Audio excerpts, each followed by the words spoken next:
الحمد لله نحمده ونستعينه ونستغفره ونؤمن به ونتوكل عليه ونعوذ بالله من شرور أنفسنا ومن سيئات أعمالنا من يهده الله فلا مضل له ومن يضلله فلا هادي له ونشهد أن لا إله إلا الله وحده لا شريك له ونشهد أن محمدا عبده ورسوله أما بعد فإن خير الحديث كتاب الله وخير الهدي هدي محمد صلى الله عليه وسلم وشر الأمور محدثاتها وكل محدثة بدعة وكل بدعة ضلالة وكل ضلالة في النار. اللهم صل على محمد وعلى آل محمد كما صليت على إبراهيم وعلى آل إبراهيم إنك حميد مجيد. اللهم بارك على محمد وعلى آل محمد كما باركت على إبراهيم وعلى آل إبراهيم إنك حميد مجيد.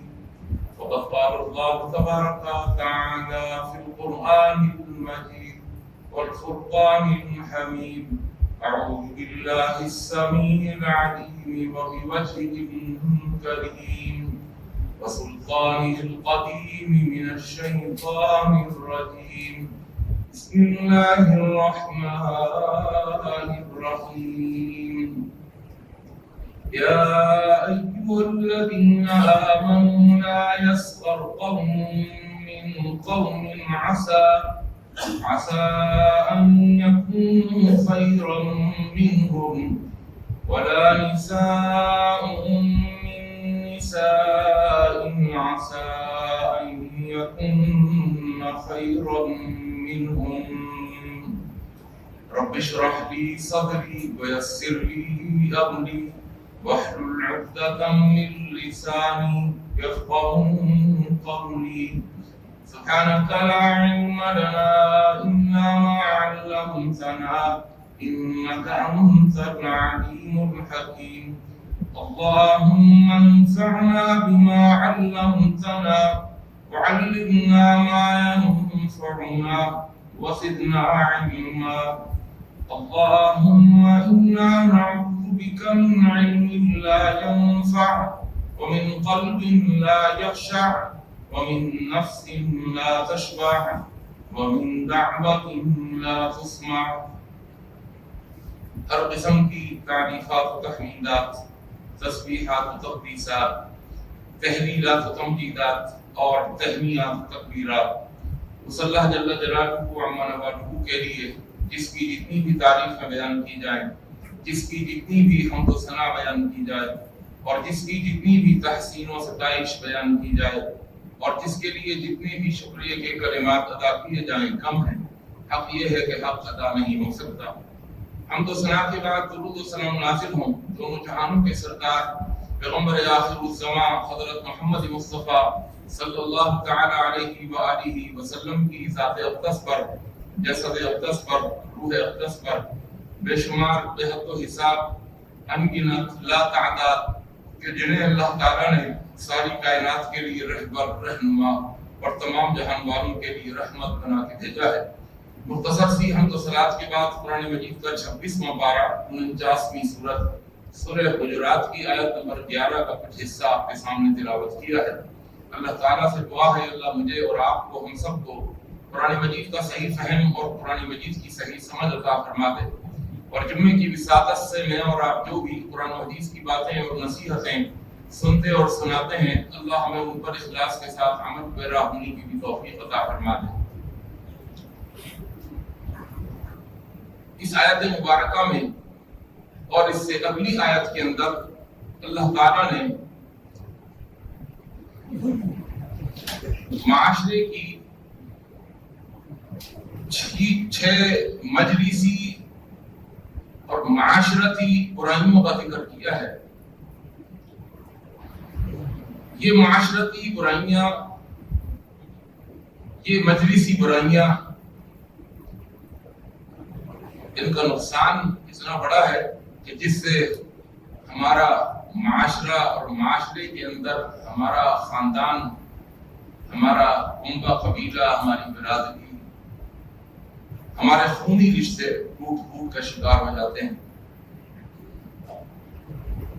ان چھ معاشرتی برائیوں کے اندر تین معاشرتی برائیاں وہ ہیں جو آمنے سامنے ہوتی ہیں، روبرو ہوتی ہیں، جو سامنے والے کی موجودگی میں ہوتی ہیں.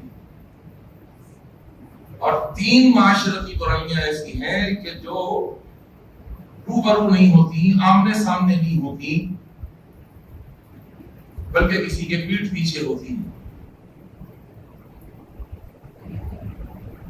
سب سے پہلی معاشرتی برائی فرمایا یا ایھا الذین آمنوا، اے ایمان والو، اس بات کا خیال رکھنا اپنی معاشرتی زندگی میں، لا یسخر قوم من قوم، کبھی بھی کسی کا مذاق نہ اڑانا. یہ مذاق کرنا الگ چیز ہے، مذاق اڑانا الگ چیز ہے. کسی کو مذاق بنا دینا یہ الگ چیز ہے. یہاں ہرگز قرآن ہمیں یہ نہیں کہہ رہا کہ آپس میں مذاق نہیں کرنا. شرعی حدود میں رہتے ہوئے، شرعی حدود میں رہتے، یہ بڑا جامع لفظ ہے، یعنی اس میں جھوٹ بھی نہ ہو، اس کے اندر کسی کی عزت کا جنازہ بھی نہ نکل رہا ہو، سامنے والا حتیٰ کہ عزت کا بھی احساس نہ کر رہا ہو. جیسے آپس میں دوست بیٹھ کر بات چیت کرتے ہیں، ہنسی مذاق کرتے ہیں، ایک دوسرے کے اوپر بڑے خوبصورت انداز میں پھپتیاں بھی کستے ہیں. تو شرعی حدود میں رہتے ہوئے ہر طرح کا مذاق چاہیے، کرنا چاہیے.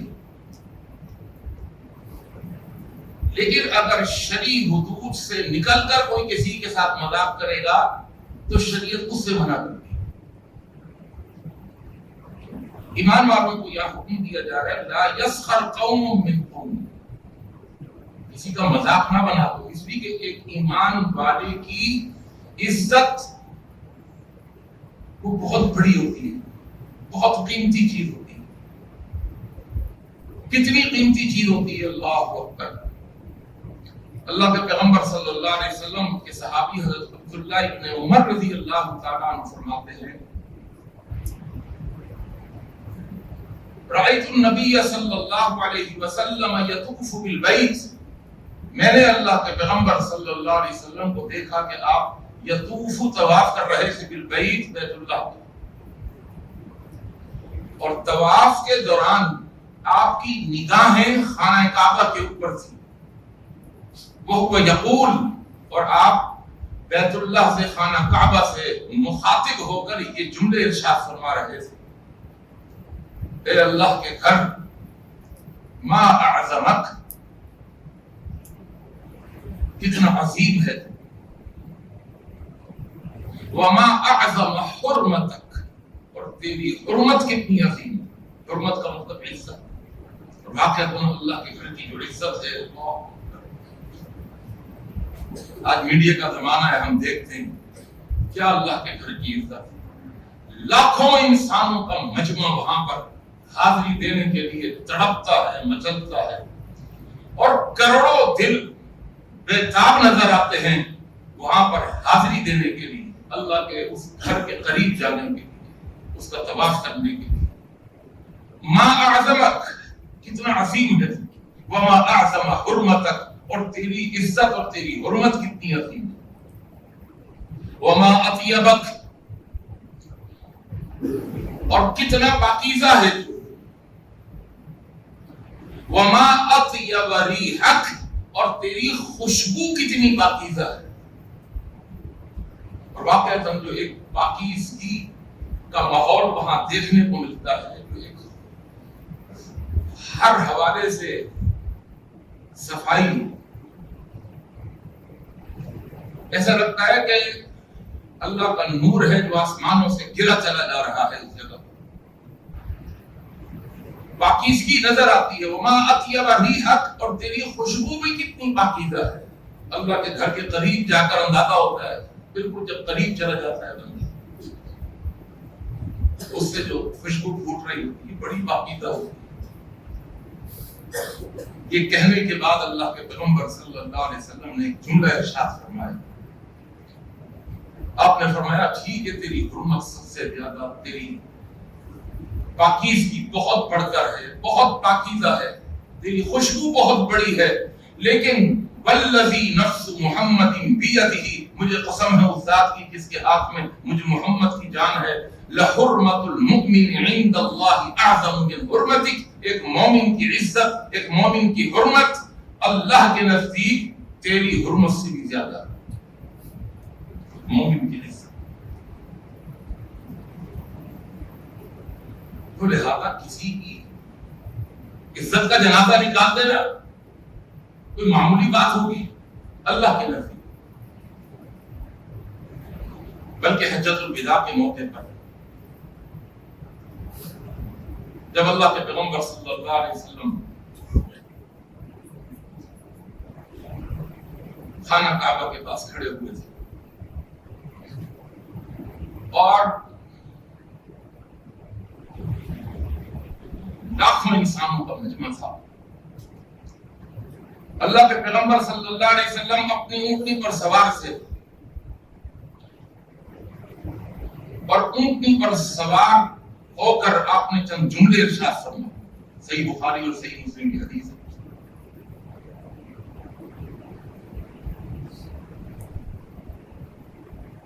آپ نے فرمایا الا خبردار، خبردار، ہوشیار،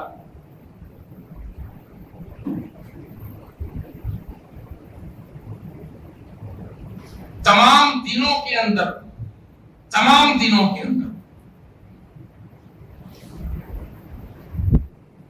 دن بہت سارے، فرمایا جو آج کا دن ہے، آج کا دن یہ تمام دنوں سے زیادہ عزت والا دن ہے. اور پھر آپ نے فرمایا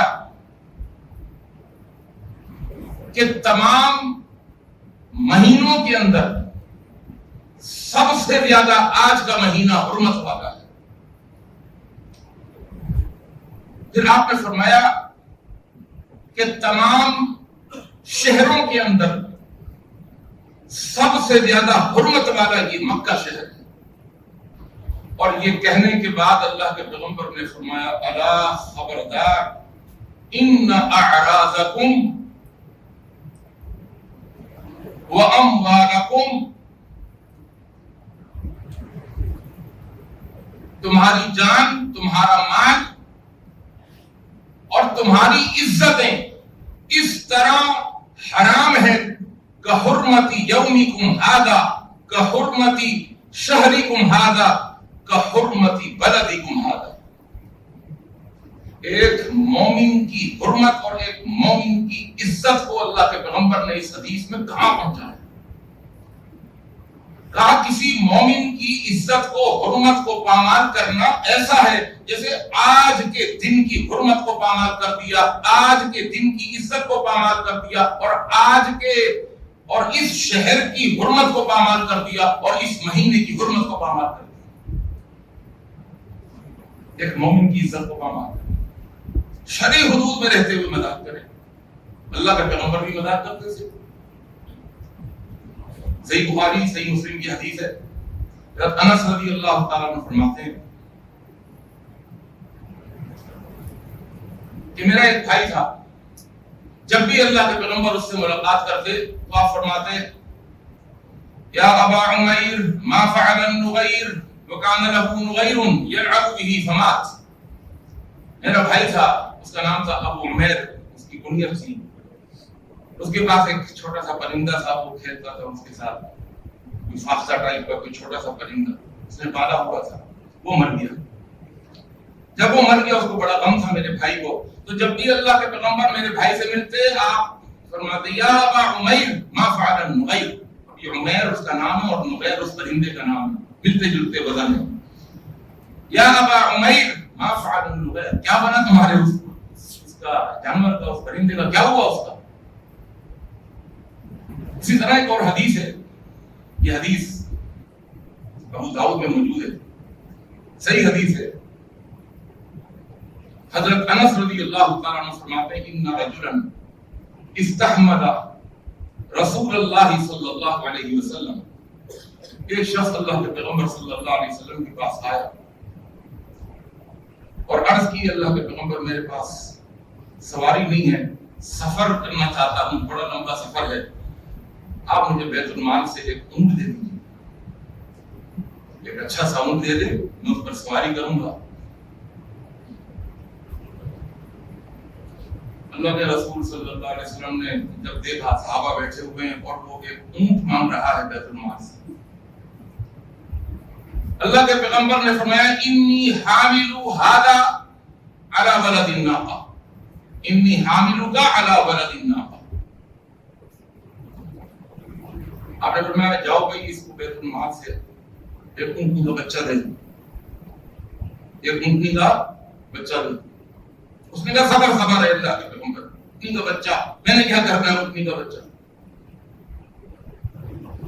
ما اصنع بولد الناقہ، میں کیا کروں گا اونٹنی کے بچے کے ساتھ.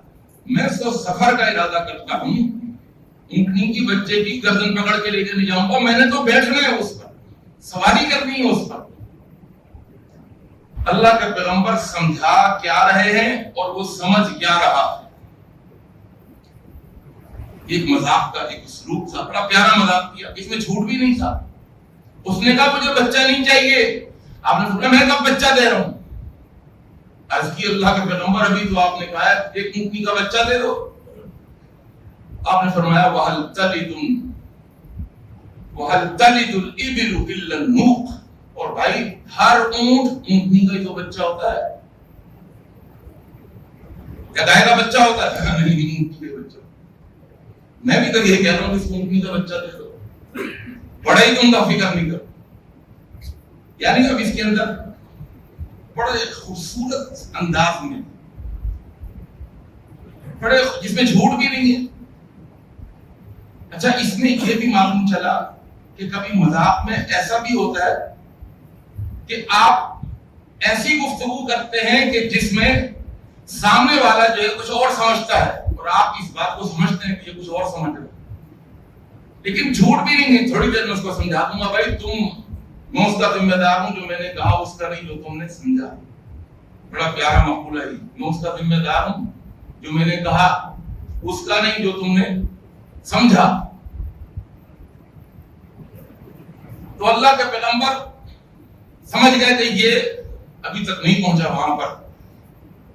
کہنے لگا ما اصنع بولد الناقہ، میں اونٹنی کے بچے کے ساتھ میرا کیا ہوگا، میں کیا کروں گا اس کے ساتھ، وہ تو میرے کام نہیں آئے گا. فرمایا وَهَلْ تَلِدُ الْإِبِلُ إِلَّا النُّوقَ. اسی طرح ایک عورت، انس رضی اللہ تعالیٰ عنہ فرماتے ہیں ایک عورت، بوڑھی عورت اللہ کے پیغمبر صلی اللہ علیہ وسلم کے پاس پہنچی، منہ میں دانت نہیں، اور بوڑھی عورت گرتے پڑتے اللہ کے پیغمبر کے پاس پہنچی اور عرض کی اے اللہ کے پیغمبر میرے لیے دعا کر دیجیے. آپ نے پوچھا بڑی کی کیا دعا کروں تمہارے لیے؟ آپ دعا کریں اللہ مجھے جنت میں داخل کر دے. میں جنت میں داخلہ چاہتی ہوں. جی جی بس جنت مل جائے مجھے. آپ نے فرمایا لا يدخل الجنت عجوز. اور بڑی بھی کان کھول کے سن لو، جنت کے اندر کوئی بھی بوڑھی عورت نہیں جائے گی. اوہو یہ سننا تھا، وہ تو پریشان ہو گئی. یہاں تو اللہ کے پیغمبر نے اپنی زبان سے کہہ دیا جنت میں کوئی بوڑھی عورت جائے گی نہیں.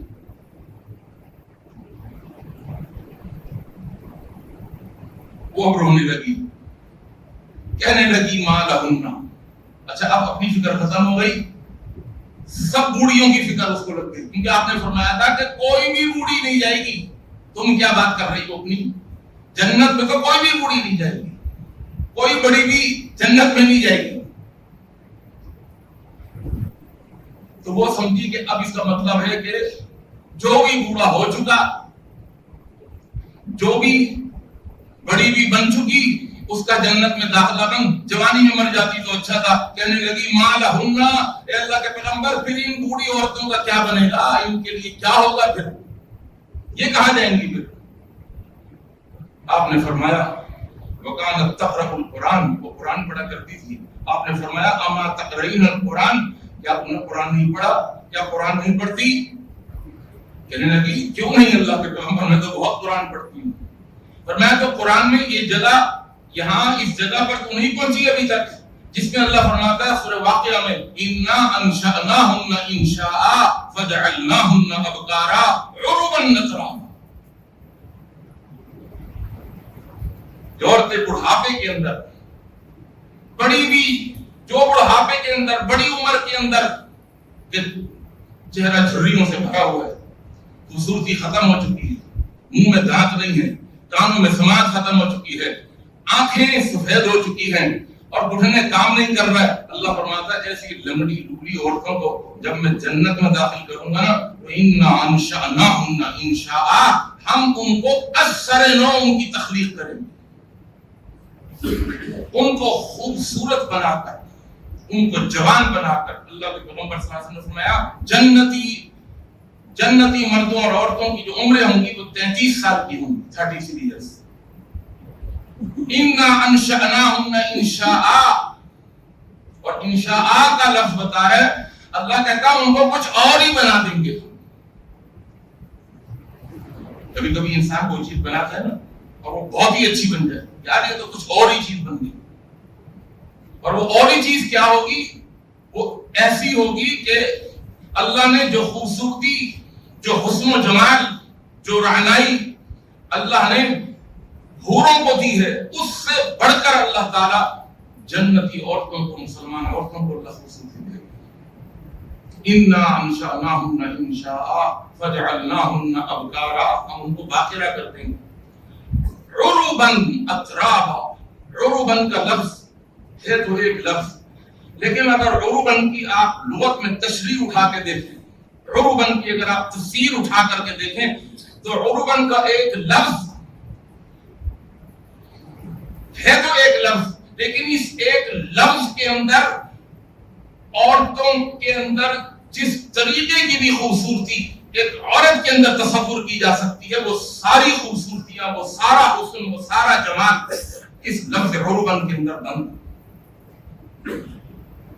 عورت کی خوش اخلاقی یہ بھی اس کی خوبصورتی. اگر شکل اچھی ہو, صورت اچھی ہو, لیکن بد اخلاق ہو, یہ بد اخلاقی اس کے اس خوبصورتی کو داغدار کر دیتی ہے. اس کی آنکھوں کی خوبصورتی, اس کی گفتار کی خوبصورتی, اس کے کردار کی خوبصورتی, اس کی چمک دمک, اس کا خوش مزاج ہونا, خوش اخلاق ہونا, خوش گفتار ہونا, خوش لباس ہونا, خوش خوراک ہونا, با ادب ہونا, خدمت کے جذبے سے سرشار ہونا, یہ ساری خوبصورتیاں ہیں.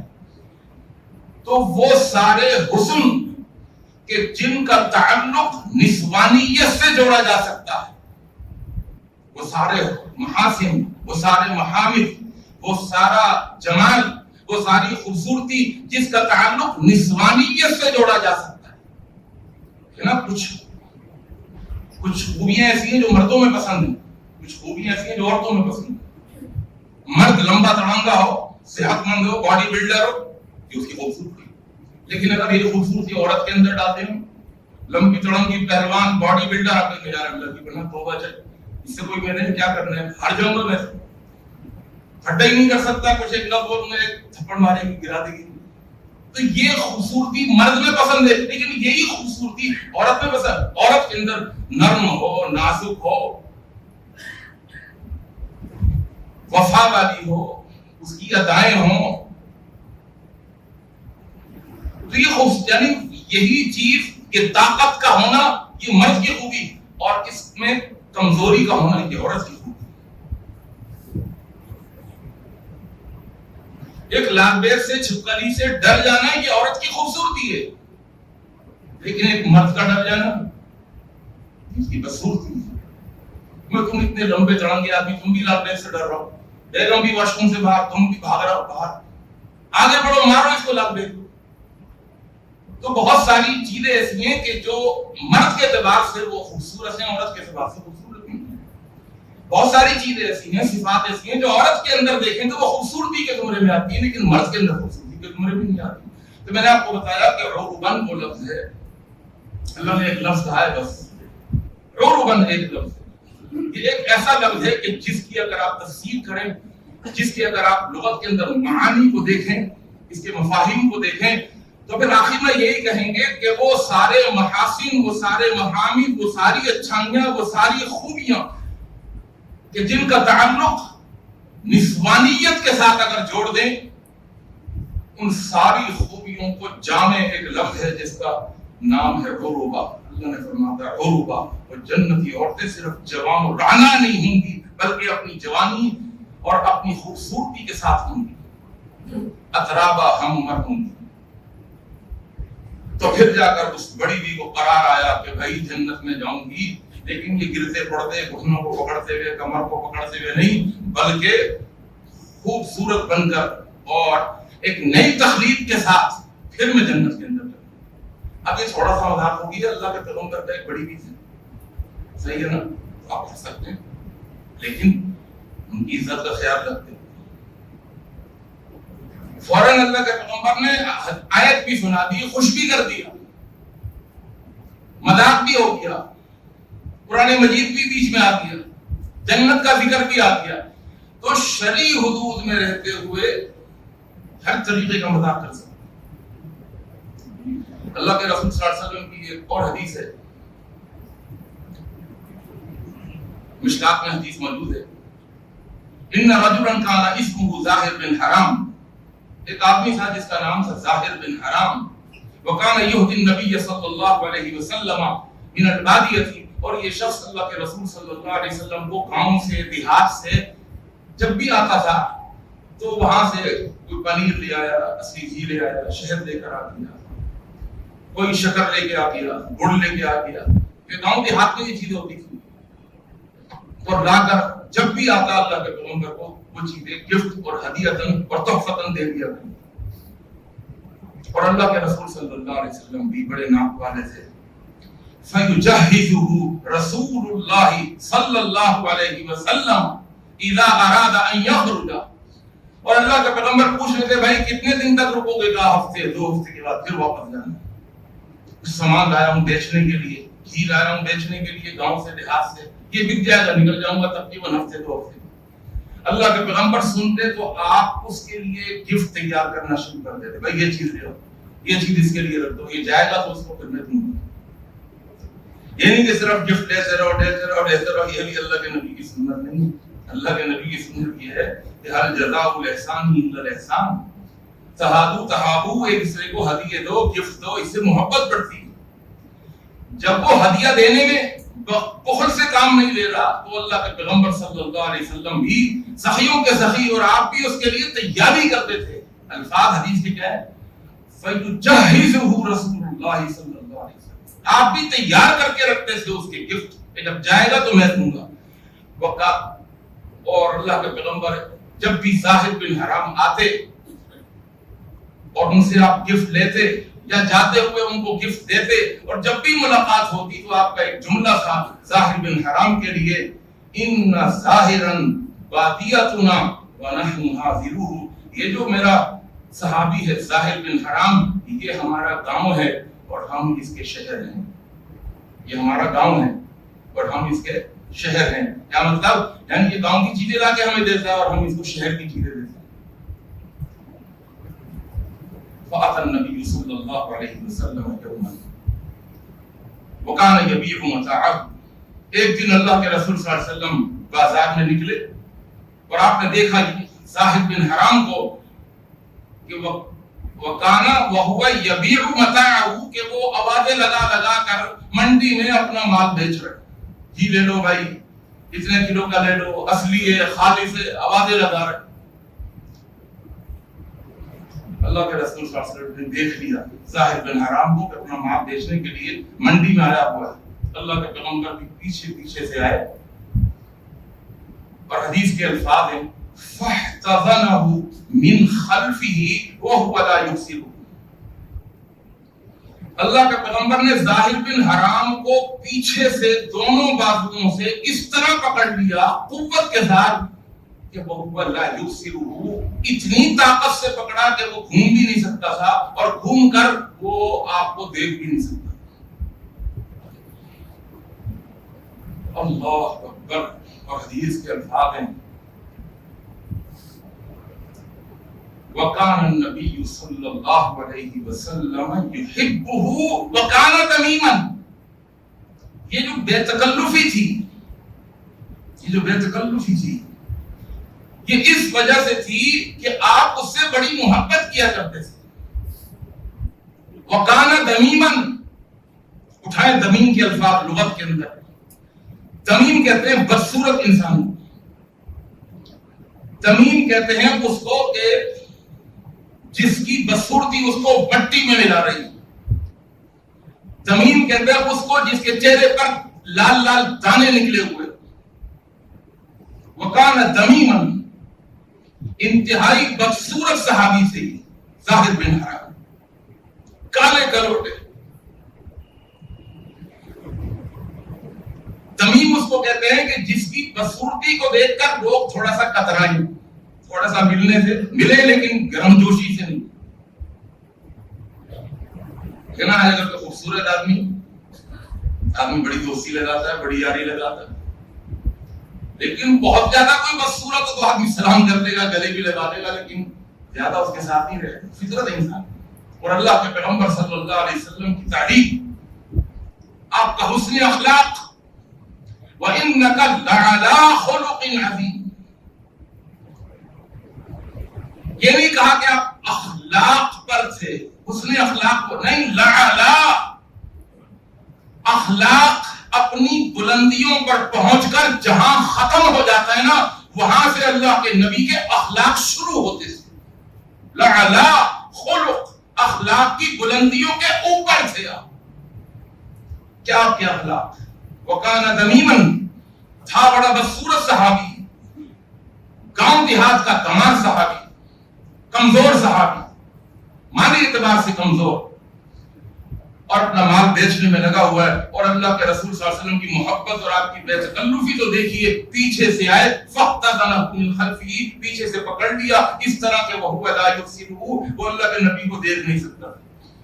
اور جب اتنی طاقت سے پکڑ لیا پیچھے سے کہ وہ دیکھ بھی نہیں پا رہا تھا، تو اس نے کہنا شروع کر دیا صحابی نے، من ارسلنی من ہاذا، چھوڑو مجھے کس نے پکڑ لیا، چھوڑو بھائی مجھے کس نے پکڑا ہوا ہے. وہ گردن ادھر گھمائے تو اللہ کے نبی اپنا ادھر منہ کر دیں، وہ ادھر سے دیکھنا چاہے اللہ کے نبی اپنی گردن ادھر کر دیں. لیکن وہ کب تک اللہ کے نبی کو نہیں پہچانتا. آپ کی خوبصورتی اور آپ کی ملنساری اور آپ کی خوشبو آپ کا پتہ دے دیا کرتی ہے. کہتے ہیں بس چند ہی لمحے تھے، وہ تھوڑا سا ہی وقت آ کے اپنے آپ کو یہ چھڑانا چاہتا تھا اور اللہ کے نبی چھوڑ نہیں رہے تھے. اور صحابہ دیکھ رہے ہیں، بازار والے دیکھ رہے ہیں کہ اللہ کے پیغمبر نے، دونوں جہانوں کے سردار نے ایک اپنے ادنا سے صحابی کو اس طرح پیچھے سے دونوں بازوؤں سے جکڑا ہوا ہے.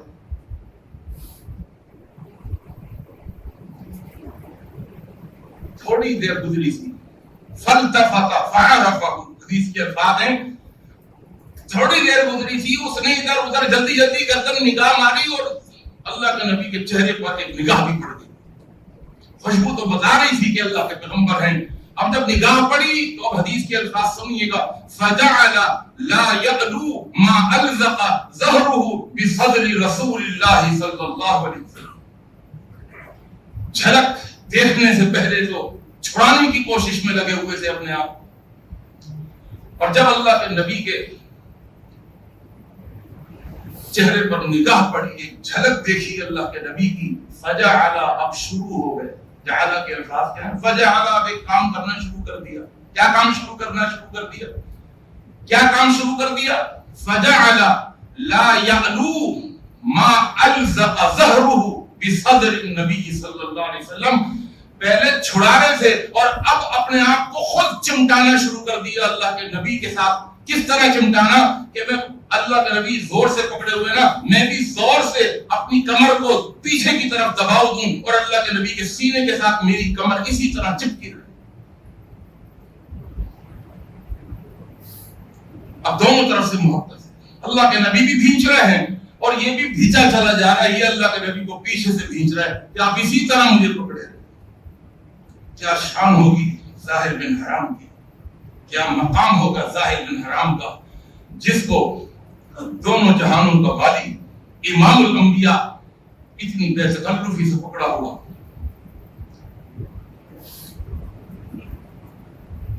اور آپ کی زبان پر اسی کیفیت کے اندر ایک جملہ آپ کی زبان پر آتی ہے اور وہ بار بار جملہ دہراتے رہے. آپ نے فرمایا من یشتری ھذا العبد, پکڑا ہوا ہے اسی طرح, اور آپ پکڑ کر اعلان لگا رہے ہیں جس طرح وہ اعلان لگا رہا تھا اپنا مال بیچنے کے لیے. کون خریدے گا بھائی یہ جسویگی, کون خریدے گا یہ گڑ؟ آپ نے فرمایا اس کے مال کو چھوڑو, من یشتری ھذا العبد, یہ غلام مجھ سے کون خریدے گا؟ یہ غلام مجھ سے کون خریدے؟ اس زمانے میں غلام بیچے جاتے تھے, بتا رہا ہوں, حالانکہ وہ غلام نہیں تھے, لیکن اللہ کے نبی کیا کہہ رہے ہیں, ان کو غلام کہہ رہے ہیں. بھی مذاق ہے اللہ کے پیغمبر, بڑا خوبصورت مذاق ہے. اس خوبصورت مذاق کے اندر ان کی عزت نفس کا جنازہ نہیں نکل رہا, بلکہ ان کی نفس کی عزت اور توقیر اور بڑھ رہی. کتنی عزت بڑھ گئی کہ جس کو لوگ سلام نہیں کرتے, جس سے لوگ بچ رہے ہیں, جس کی بدصورتی کو دیکھ کر اللہ کے نبی اس سے اتنے بے تکلف ہیں, ایسی دوستی لگائی ہوئی ہے. اس طرح ایک دوست کو آپ نے دیکھا ہوگا پکڑ کے بھینچ لیتے, بلکہ زیادہ طاقتور سے اس کو اٹھا کے گھما دیتے ہیں تھوڑا. اللہ کے نبی ایسے بے تکلف ہو کر کہنے لگے من یشتری ھذا العبد, اور یہ غلام کون خریدے گا مجھ سے؟ یہ سننا تھا. ظاہر بن حرام کہنے لگے اے اللہ کے پیغمبر, مجھ کالے کروٹے غلام کو کون خریدے گا؟ اذن لتجدنی قاصدا, آپ مجھے غلام بنا کر بیچنا چاہتے ہیں, میں آپ کا غلام بن کر بکنا چاہتا ہوں. لیکن ایک بات آپ کو بتا دوں, میں تو بکنے کے لیے تیار ہوں, لیکن اذن لتجدنی قاصدا, آپ کو میری زیادہ قیمت نہیں دیں گے. اللہ اکبر. یعنی اس کو بھی احساس تھا کہ میں بدصورت ہوں, لوگ مجھ سے کم نہیں کتراتے ہیں, لوگ مجھ سے زیادہ گلے نہیں لگاتے ہیں, لوگ مجھے دوست نہیں بناتے. کہنے لگے اللہ کے پیغمبر, میں مال بن کر, غلام بن کر بکنے کے لیے تیار ہوں, لیکن آپ کو بتا دوں آپ کو بہت کم پیسے ملیں گے, اس لیے کہ میں بہت کھوٹا ہوں. بہت قاصد کہتے ہیں گھٹیا کو, قاصد کہتے ہیں گھٹیا کو, اس کی کوئی قیمت نہ ہے. اللہ کے پیغمبر یہ میں مہنگا نہیں بکوں گا, اس لیے کہ میں مہنگا نہیں ہوں. تو اللہ کے پیغمبر نے کیا فرمایا, دنیا کی نگاہ میں تو گھٹیا ہو سکتا ہے, تو مہنگا نہیں ہو سکتا دنیا کی نگاہ کے اندر. لستا عند اللہ قاصدا, اللہ کی نگاہ میں تو کوئی سستا نہیں ہے, گھٹیا نہیں ہے. ولکن انت عند اللہ غال, تو اللہ کی نگاہ میں بہت مہنگا ہے, بہت قیمتی چیز ہے تو اللہ کی نگاہ. اور دنیا کو بتایا کہ جس کے چہرے کو دیکھ کر, جس کی بدصورتی کو دیکھ کر تم نے اسے کمتر سمجھا ہوا ہے, اس کے پاس ایمان کا نور ہے, اس کے پاس ایمان کی دولت ہے. اس ایمان کے نور نے, اس ایمان کی دولت نے اس کو اتنا قیمتی بنا دیا کہ میں محمد کہتا ہوں کہ اس سے میں نے بھی دوستی لگائی ہوئی ہے, اور اللہ کی نگاہ میں یہ بہت مہنگا ہے, اس کو ہلکا نہ لینا. میرے دوستوں, میرے بزرگوں, یا ایھا الذین آمنوا لا یسخر قوم من قوم, اس آیت کا ہرگز یہ مطلب نہیں ہے کہ کوئی کسی سے مذاق ہی نہ کرے. اتنا روکھا سوکھا نہیں ہے, اتنا روکھا سوکھا دین نہیں ہے بھائی. اس کے اندر شرعی حدود میں رہتے ہوئے آپ ہنسی مذاق بھی کر سکتے ہیں, آپ کھیل کود بھی کر سکتے ہیں شرعی حدود کے اندر رہتے ہوئے. اللہ تعالیٰ سے دعا ہے, جس کی کچھ نمونے میں نے آپ کو بتا دیے, کچھ مثالوں سے آپ کو سمجھا دیا, اللہ سے دعا ہے اللہ مجھے اور آپ کو, ہم سب کو عمل کی توفیق عطا فرمائے, اور اللہ تعالیٰ ایک دوسرے کی عزتوں کا خیال رکھنے کی توفیق عطا فرمائے. اقول قولی ھذا استغفر اللہ لی ولکم اجمعین.